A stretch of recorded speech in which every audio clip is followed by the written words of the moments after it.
విన్నాను స్వప్న గారు వాళ్ళు చెప్పగా దట్ మన అశ్విని దత్ గారి శ్రీమతి గారు వాళ్ళందరూ కంగారు పడుతున్నారంట. అంటే ఇంత సినిమా తీసేశారు, అసలు ఈ సినిమా హిట్ అవుతుందో లేదో, ఆడుతుందో లేదో అని అనుకుంటున్నటువంటి ఆ టైంలో 3 ఏళ్ల కుర్రాడు వచ్చి, మానవ నాకు కూల్ డ్రింక్ ఇవ్వా అని అడిగారట.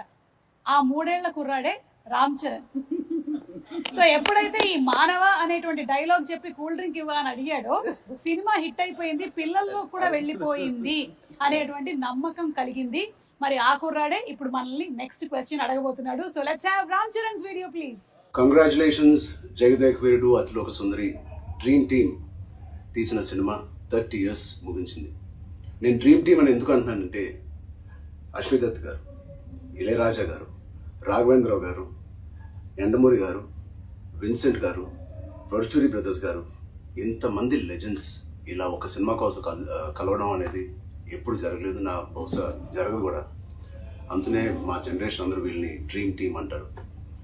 నాకు చిన్నప్పుడు మెమరీస్, బహుశా నాకు హనుమాన్ మీద భక్తి ఎప్పుడు మొదలైందో తెలియదు, కానీ ఖచ్చితంగా నేను చెప్పగలుగుతాను జై చిరంజీవ జగదేక వీర సాంగ్ నుంచి మొదలైంది ఏమో.